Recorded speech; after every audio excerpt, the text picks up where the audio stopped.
The restaurant was quiet, bathed in the soft golden light of chandeliers that reflected off wine glasses and crisp white tablecloths.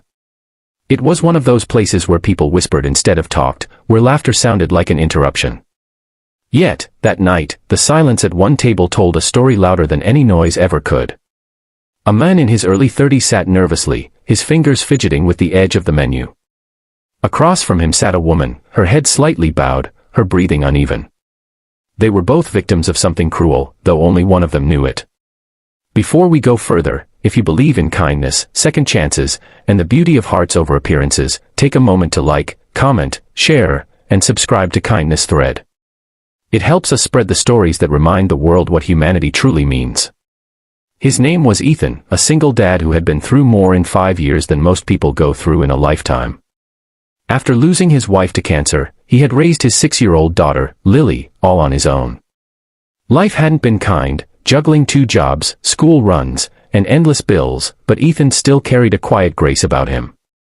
He wasn't the man who complained, he was the one who smiled through pain, because he knew little eyes were always watching him. His co-workers, however, didn't understand that kind of strength. To them, Ethan was the boring dad, the quiet guy who never went to parties or dated anyone. They thought he needed to live a little. So one afternoon, out of boredom and misplaced humor, they decided to set him up on a blind date.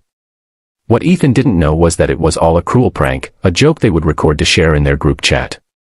They found a kind-hearted woman named Rachel, someone who had spent most of her life being judged for her size rather than her soul. She had no idea she was part of a setup either. To her, it was a genuine date with someone who might finally see her for who she was. When Ethan arrived that evening, he was wearing his cleanest white shirt, the one his daughter called his lucky one. Rachel, on the other hand, had spent hours mustering the courage to come. She had been stood up before, laughed at before, and yet she chose to try again. But when she entered the restaurant and saw 3 men snickering from another table, phones slightly raised, her heart began to sink. Something didn't feel right. As the date began, Ethan could sense her nervousness. She barely lifted her eyes from the menu, afraid to see pity in his. For a while, the silence between them was heavy, filled with unspoken fears. Behind them, the men whispered and chuckled, recording tiny clips, thinking they were witnessing another funny moment. But then something shifted. Ethan looked at Rachel, really looked. He saw not what others saw, but what pain had tried to hide. There was kindness in her eyes, the kind that comes from years of being hurt yet still choosing to be gentle. He broke the silence softly, asking her about her day, her work, her dreams. She was hesitant at first, but his sincerity slowly opened her up. They began talking about books, about family, about life's strange ways of testing people. For the first time that night, Rachel smiled. And it wasn't forced. Meanwhile, the 3 men in the corner continued to record, waiting for Ethan to realize it was all a joke. They were expecting him to walk out, to get angry, or to embarrass her. But instead, something they never imagined happened. After dinner, Ethan stood up, smiled, and asked Rachel to wait a moment. He walked straight over to the table where the men were sitting, their smirks frozen as he approached. Calmly, he placed his phone on their table and said, "I know what you're doing." One of them tried to laugh it off, but Ethan's voice grew firmer, not loud, but the kind that carried weight. "You thought it would be funny to humiliate someone. You thought pain was entertainment. But let me tell you something, the strongest people I've ever met are the ones you mock. People who still show up, who still believe in love, who still choose to be kind even when the world hasn't been kind to them." The room fell silent. Even the background music seemed to fade. Ethan's words weren't shouted, they were spoken with the kind of calm that pierces deeper than anger ever could. "You set me up with one of the most genuine people I've met in years," he continued. "So, thank you, because instead of your joke breaking someone, it reminded me that kindness still exists." He turned back toward Rachel, who was watching, tears brimming in her eyes. Ethan walked back to their table, pulled out the chair for her, and said, "Let's finish dinner.